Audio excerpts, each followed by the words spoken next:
Karl-Heinz Oswald, artiste de Mayence, achève sa dernière œuvre. Un modèle pour le Comité international olympique du jeune baron Pierre-Frédy de Coubertin. Historien et pédagogue, cet homme popularisa le sport dans le monde entier comme source de plaisir physique intense. Pourtant, il reste le plus illustre inconnu de l'histoire. Coubertin est mort le 2 septembre 1937 à Genève à l'âge de 74 ans. Il nous a légué des idéaux, des visions, 11 000 articles, 34 livres et les 5 anneaux olympiques. Son successeur à la présidence du CIO aurait aimé lui dire « Merci, pensez bien à moi et je gérerai bien votre patrimoine. »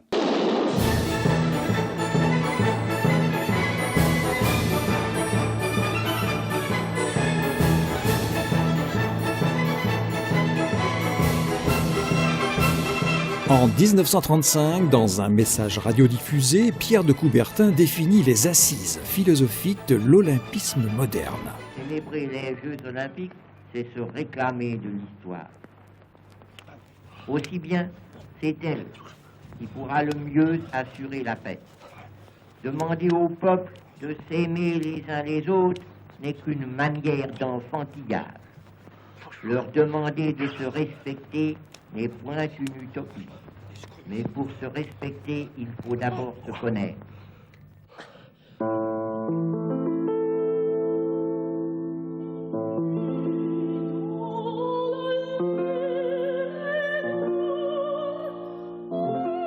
Coubertin ne jure que par l'hellénisme.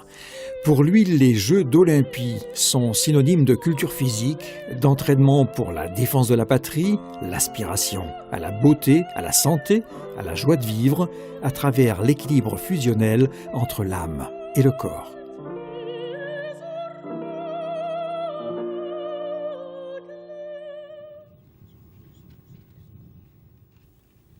Jadis, le javelot était propulsé par un lacet, une technique que les élèves du lycée Pierre de Coubertin, à Pyrgos, une ville située à une trentaine de kilomètres d'Olympie, connaissent et appliquent. Ils n'ignorent pas non plus que le saut en longueur s'est pratiqué avec des haltères et qu'un disque était en pierre ou en fer et de dimensions variables. Si les sports antiques sont au programme, c'est que l'Antiquité est le berceau des Jeux olympiques.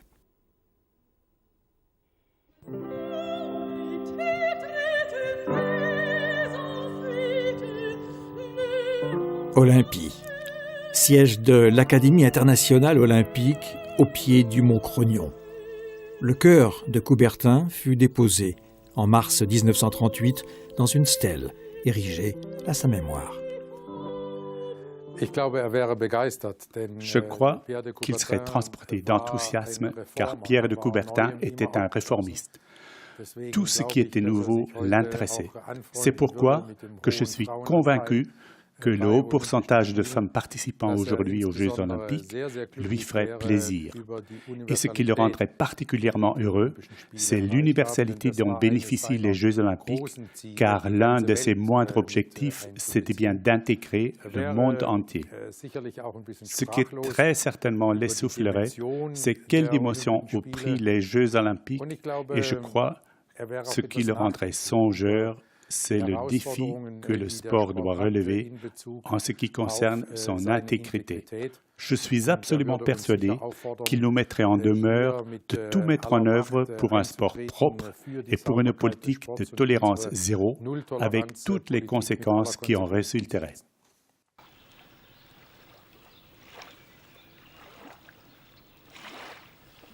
Notre quête du Coubertin d'hier et d'aujourd'hui nous conduit sur le lac Léman à la rencontre de Jacques Gull.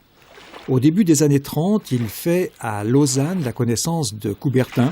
Celui-ci devint son professeur.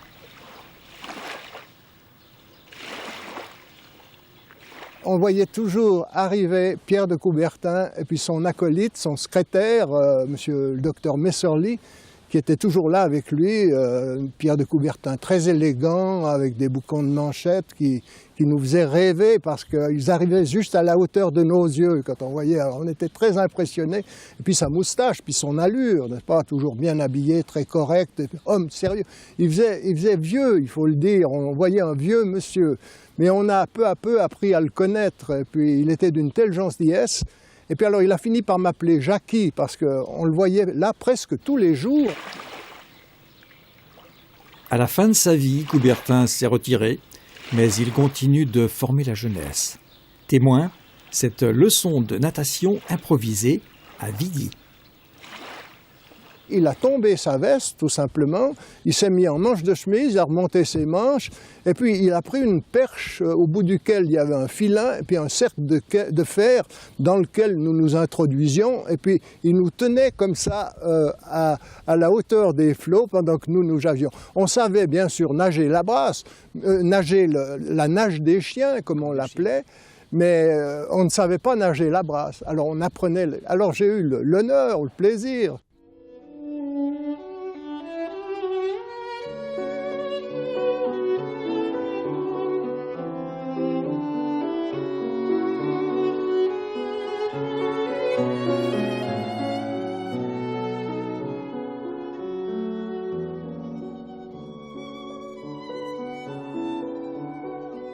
Les contours d'un homme dont l'œuvre géante est aussi pour certains chercheurs l'œuvre d'une vie. C'est le cas pour le professeur Norbert Müller de l'Université de Mayence, spécialiste incontesté de Coubertin et président du comité international Pierre de Coubertin. Il existe 40 associations nationales dans le monde répertoriées sur le site www.coubertin.de. Beaucoup prônent un retour aux sources. Nous devons effectivement revenir à l'approche pédagogique de Coubertin, même si à notre époque tout n'est plus faisable. Il reste présent parmi nous comme une sorte de surpère, duquel on peut se réclamer. Nous ne devons jamais oublier nos origines, car si le CIO se contente aujourd'hui de se présenter comme l'organisateur des championnats du monde rassemblant tous les 4 ans l'ensemble des sports, sans assise pédagogique ou éthique, d'autres en sont tout autant capables. D'où l'attitude souvent stratégique de Coubertin. On le voit sur sa statue trônant à la Maison des Sports françaises devant les sponsors, ou son sourire doux sur une huile accrochée au mur. Coubertin est né à Paris le 1er janvier 1863, au 20 de la rue Oudinot. Élève au collège des Jésuites de Saint-Ignace, il entrera par la suite, contre la volonté de ses parents, à l'école des sciences politiques, à cette époque foyer des républicains de gauche. Il s'inscrit parallèlement à la faculté de droit pour rassurer ses parents. Plus tard, il se targue de cultiver un esprit libre, mais il a bientôt la conviction que le système éducatif anglo-saxon dispose d'une puissance très supérieure à ce qu'on croit généralement en France. Il étudie au collège de Rugby, où était appliquée la réforme pédagogique de Thomas Arnold, consistant à mettre sur le même plan l'éducation intellectuelle et religieuse et l'éducation sportive. Hippolyte Taine attribue à cette révolution pédagogique la grandeur de l'Empire britannique. Dans le roman intitulé « Les années de collège » de Tom Brown, Coubertin découvre un univers qui le marque à tout jamais. Il note les réflexions suivantes « L'homme sera libre, l'enfant doit l'être aussi ». Il s'agit de lui apprendre seulement à user de sa liberté et à en comprendre l'importance. Ne cachez pas le monde aux enfants. Cacher le mal, c'est le souligner. À partir de 1889, des festivals olympiques locaux se déroulent à Wenlock, en Angleterre. En 1959, à Athènes, Evangelis Tsapas a fait célébrer les Jeux de Sapion. L'époque semble mûre pour les idées de Coubertin. Mais c'était un homme très opiniâtre, doté en outre d'un réel talent d'écriture. Il était membre de l'Association des journalistes parisiens. Il a mis toutes ses idées par écrit. Les écrits restent. Il a publié. Il portait ses textes lui-même aux rédactions. Il a fait imprimer ses pamphlets à ses frais. En France, Coubertin était influencé par Jules Simon, fondateur du mouvement de la paix du monde, et par le père Henri Didon, dont la maxime « plus vite, plus haut, plus fort » sera promue devise olympique avant d'être relativisée, la surenchère menant à tous les abus. En 1892, il évoque pour la première fois son projet d'olympisme qui se concrétisa 2 ans plus tard à la Sorbonne, à Paris. Exportons des rameurs, des coureurs, des escrimeurs. Voilà le libre-échange de l'avenir. Et le jour où il sera introduit dans les mœurs de la vieille Europe, la cause de la paix aura reçu un nouvel et puissant appui. Cela suffit pour encourager votre serviteur à songer maintenant à la seconde partie de son programme, le rétablissement des Jeux Olympiques. L'exécution de l'hymne à Apollon, dont le texte a été retrouvé 1 an plus tôt à Delphes, donne au Congrès une note harmonieuse.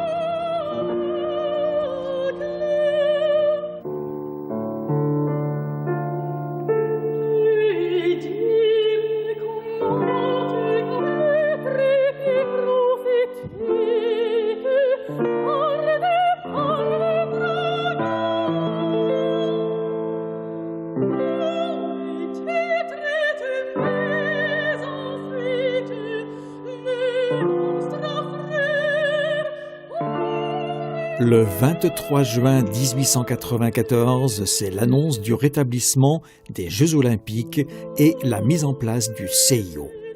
Déjà à ce moment-là, on suggère de prendre en considération des concours pour les jeunes dans le programme olympique suivant le modèle de l'Antiquité.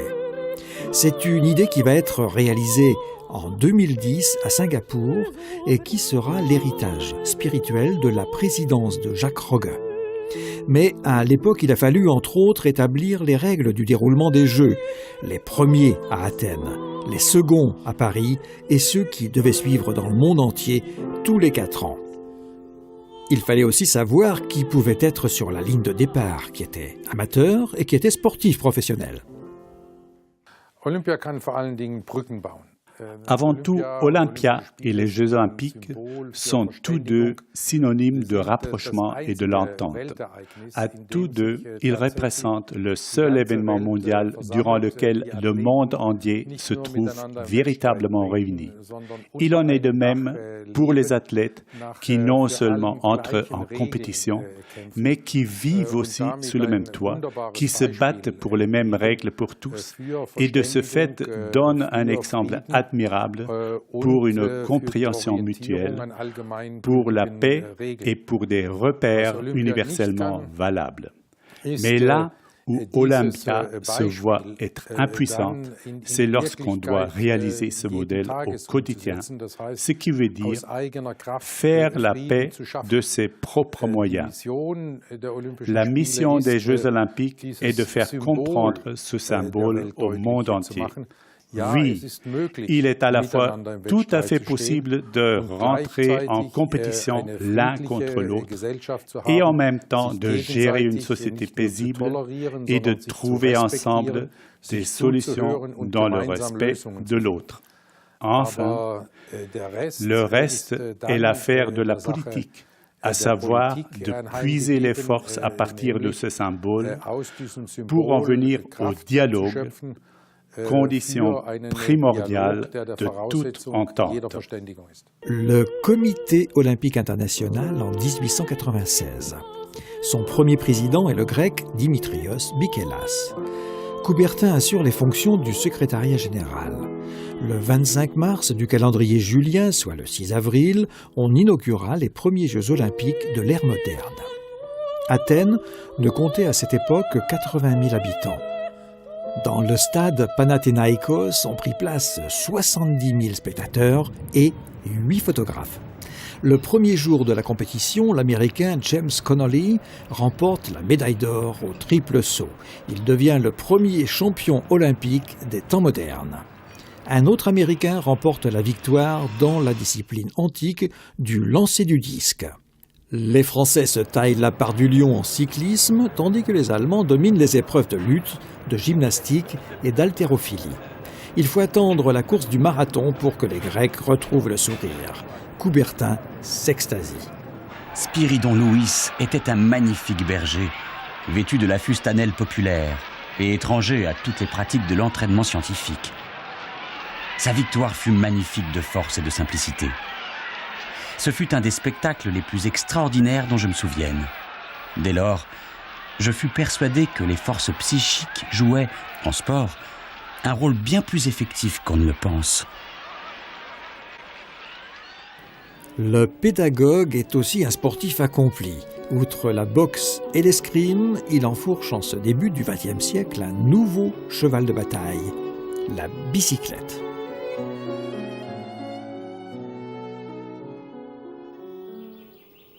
Sur la pelouse du château de Mireville, il introduit en France le tennis sur gazon. C'est dans cette propriété qu'il a grandi, puis il s'est embarqué au Havre pour l'Angleterre et l'Amérique. Et c'est là que ses pas le ramènent toujours pour méditer sur l'olympisme et notamment sur la notion d'amateur. L'amateurisme. Admirable momie qu'on pourrait transporter au musée de Boulac comme spécimen de l'embaumement moderne. Un demi-siècle a passé sans qu'elle paraisse avoir souffert des manipulations incessantes dont elle a fait l'objet. Elle semble intacte. Aux Jeux Olympiques de Stockholm en 1912, où 2430 concurrents s'affrontent, la question de l'amateurisme prend une tournure plus aiguë. L'Américain Jim Thorpe, vainqueur du pentathlon moderne et du décathlon, doit rendre ses médailles d'or après la clôture des Jeux pour professionnalisme. Il avait en effet accepté de l'argent pour disputer un match de baseball. Bien avant le calvaire du coureur Dorando Pietri en 1908 à Londres, Coubertin reconnaissait « La tendance du sport est vers l'excès. Il veut plus de vitesse, plus de hauteur, plus de force.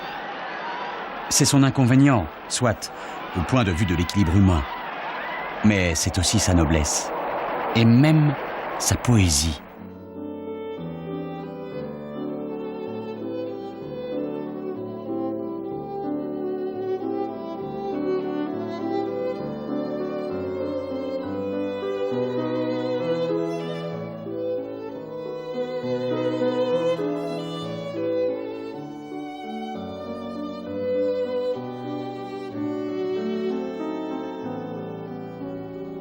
À la mort de son père en 1905, le jeune Coubertin dispose d'une fortune estimée à 500 000 francs or, environ 6 millions d'euros.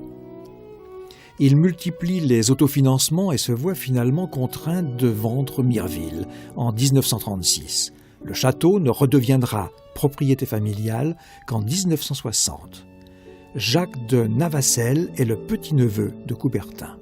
Dans cette pièce, on trouve essentiellement le souvenir du passage de Pierre de Coubertin, c'est lui qui avait construit cette extension à la maison d'origine pour avoir un bureau orienté au lever du jour. Et il a passé de nombreuses heures à ce bureau, à différents endroits de cette pièce, pour travailler à toutes ces œuvres qui le passionnaient dans le domaine de l'éducation et du sport. Et donc cette pièce est imprégnée de tout ce qu'il a pu faire ici. Vous savez qu'il a passé de nombreuses années tout seul ou en famille à faire des fêtes, à travailler. Et donc cette pièce est un peu le centre de son séjour à Mireville. Mireville est une source d'inspiration, au même titre que les falaises d'Étretat toutes proches. Une aquarelle du père de Coubertin représente la famille à la plage, Pierre, sa sœur et ses 2 frères. Le sport, qui doit apporter la joie, ne le peut qu'en habit de fête. Au temps de la splendeur d'Olympie, les lettres et les arts harmonieusement combinés avec le sport assuraient la grandeur des Jeux Olympiques. Il doit en être de même dans l'avenir. Coubertin remporte la médaille d'or de littérature en 1912 pour son ode au sport, rédigée en version allemande et publiée sous le pseudonyme d'Orode et Eschbach. Ô sport, tu es le progrès. Pour bien te servir, il faut que l'homme s'améliore dans son corps et dans son âme. Tu lui imposes l'observation d'une hygiène supérieure. Tu exiges qu'il se garde de tout excès. Tu lui enseignes les règles sages qui donneront à son effort le maximum d'intensité sans compromettre l'équilibre de sa santé. Toute forme d'art est récompensée. Coubertin propose les anneaux olympiques comme symbole fédérateur du sport à travers le monde. L'art olympique sera supprimé à partir de 1948.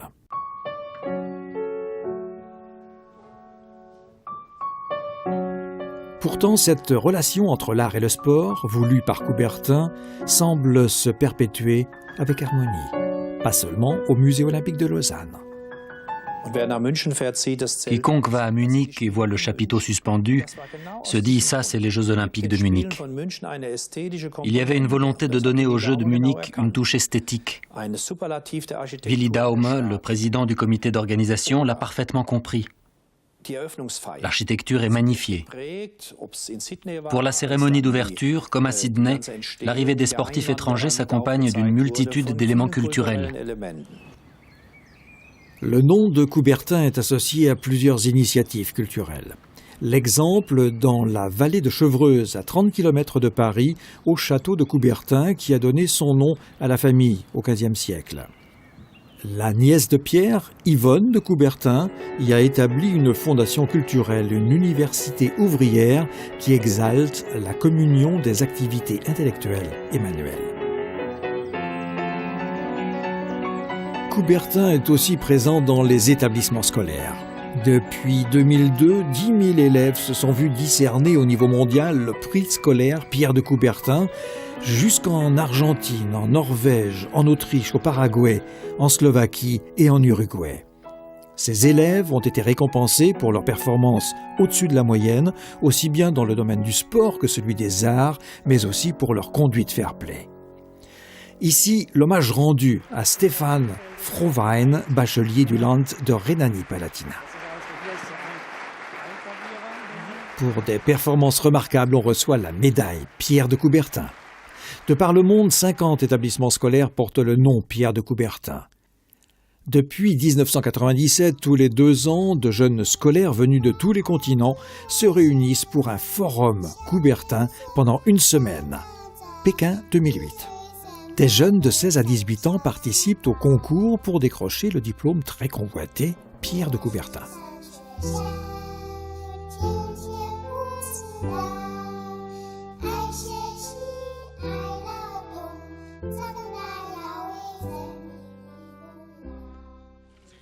Forum des jeunes, par exemple à Olympie, sur des terres riches d'histoire du sport et proche de la colonne dans laquelle se trouve, selon sa volonté, le cœur de Coubertin. Au centre de ces forums, des débats aussi bien sur le sport, le théâtre que des auditions. En plus, se réunissent des groupes de discussion internationaux qui abordent les valeurs olympiques. Il y est question par exemple de la longueur du marathon, mais aussi de savoir qui a eu de l'influence sur Coubertin, ou encore pour quelle discipline il s'est particulièrement engagé. Le pentathlon moderne, c'est bien connu. Coubertin reste en mouvement, aussi bien au niveau international qu'en Europe. Ici l'exemple du lycée Pierre de Coubertin de Erfurt, un lycée spécialisé dans le sport, mais qui attache aussi une grande importance aux activités sociales, par exemple aider les camarades malades à faire leurs devoirs, intervenir les week-ends dans une maison de retraite et aussi s'engager dans la protection de l'environnement. D'après une recherche actuelle, le nom de Coubertin apparaît fréquemment dans des matières telles que l'allemand et l'histoire. Fidèle à la devise de Coubertin, voir loin, parler franc, agir ferme, Erfurt entretient des contacts intensifs avec des lycées à l'étranger. Sont organisées des expositions périodiques portant sur des thèmes du style « Comment peut-on appliquer les idées de Coubertin dans le quotidien ?» Mais cet avis n'est pas partagé par tout le monde, loin s'en faut. Une chose qui m'a hérissée, c'est son parti pris contre les femmes aux Jeux olympiques. Mais c'est sûrement une question d'époque.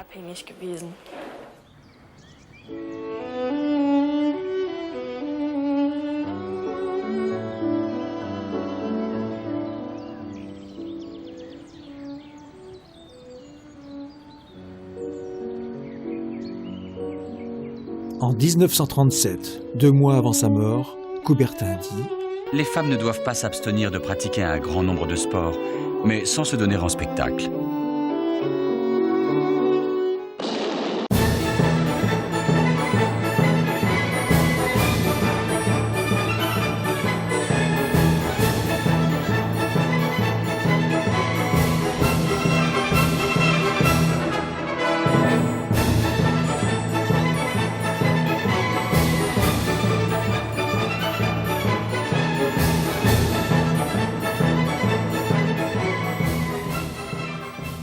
Après la démission de Coubertin en 1925, la participation des femmes cesse d'être tabou. Même si aux Jeux d'Amsterdam, la vue de femmes courant à 800 mètres, totalement épuisées, semble légitimer a posteriori ses objections. Sa position rigide lui vaut quelques critiques. Aujourd'hui, sans femmes, pas de sport. Exemple, le lycée Coubertin de Bolbec, en Normandie. En réalité, les femmes, dont le rôle se bornait jadis à couronner les vainqueurs, restent aujourd'hui à l'offensive. Des exemples de ce genre, il en existe de plus en plus, par exemple à Piešťany, en Slovaquie. C'est une école très importante ici en Slovaquie. Tout le monde la connaît et nous en sommes fiers.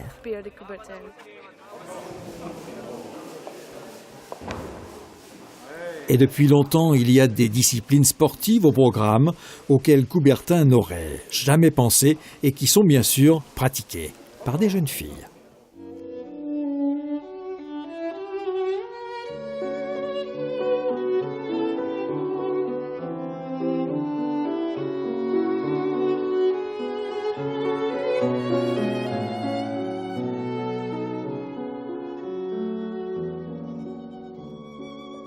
Coubertin est surtout critiqué pour avoir refusé de désavouer en tant que président d'honneur du CIO les Jeux olympiques de 1936 à Berlin. Il se déclare ravi des innovations de son génial et enthousiaste ami Karl Diem qu'il connaît depuis 1911. D'aucuns reprochent à Coubertin, abusé par sa confiance en Diem, d'avoir fait la propagande nazie.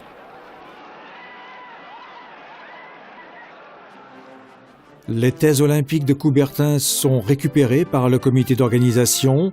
L'important dans ces concours, c'est moins d'y gagner que de participer. L'esprit chevaleresque doit triompher.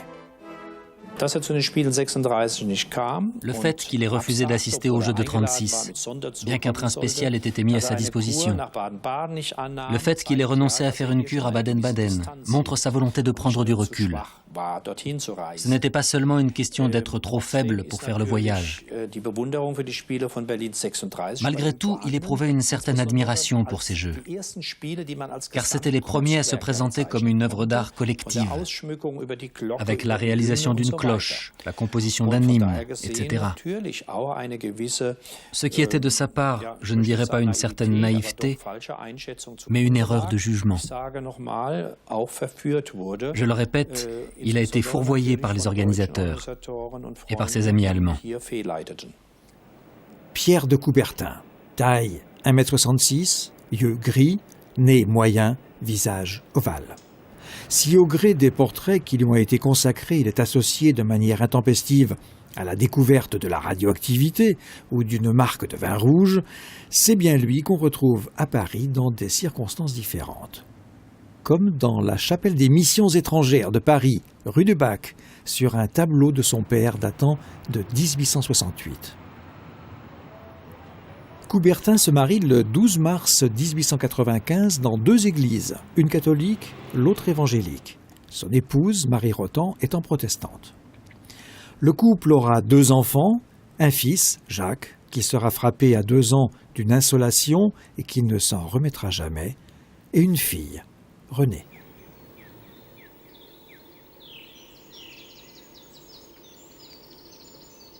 En 1714, Coubertin veut servir son pays et se fait enrôler pour recruter des volontaires.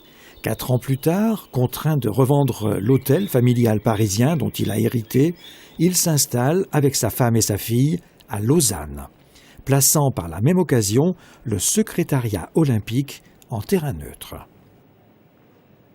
En 1924, les Jeux d'hiver se tiennent pour la première fois à Chamonix. La même année, les Jeux olympiques se déroulent une 2e fois à Paris. En 1937, la ville de Lausanne lui octroie la bourgeoisie d'honneur. Les chercheurs étudient sa correspondance avec des artistes et des hommes de lettres. En 1912, il instaure le pentathlon moderne, comprenant des épreuves de tir, de natation, d'équitation, d'escrime et de crosse, conformément au modèle antique. Un sport qui pratique la parité. hommes et femmes ne s'affrontent qu'à l'entraînement, mais avec le même niveau de difficulté. Le pentathlon féminin est lui aussi, depuis 2000, discipline olympique. Coubertin s'engage aussi en faveur du sport populaire. Il fonde, à titre privé, l'Union universelle pédagogique et un bureau de pédagogie sportive. Et par-dessus tout, respect mutuel et tolérance. Son plus grand haut fait est qu'il a compris que le sport était un moyen éducatif et qu'il est bien spécifié quelles valeurs le sport transmet dans le jeu, que le sport abat les frontières, que le sport peut être pratiqué sans tenir compte de la provenance sociale, que le sport est un exemple pour le respect, pour la non-discrimination envers toute race ou toute condition sociale, qu'il s'agisse de l'orientation sexuelle de l'individu ou pour toute autre raison que ce soit. Tout ceci, Pierre de Coubertin l'a non seulement très bien compris, mais il l'a réalisé. Il l'a fait passer dans les faits. Et c'est là que c'est son grand mérite, c'est d'avoir non seulement souligné les valeurs du sport pour la jeunesse et de le faire comprendre à la jeunesse, et ceci durablement. Traduction dans le contexte actuel, par exemple, la retransmission télévisée des Jeux Olympiques doit demeurer accessible à tous. N'ayez pas peur de voir loin. Laissez votre regard vagabonder sur les horizons lointains de la nature et de l'histoire. De ces sommets jaillissent la force et l'action humaine. C'est ce que je vous souhaite à tous pour les prochaines générations, pour les sociétés qui sont dans la lumière comme pour celles qui sont encore dans les ténèbres. Tenez-vous bien en selle et foncez hardiment à travers le nuage. Et n'ayez pas peur. L'avenir est à vous.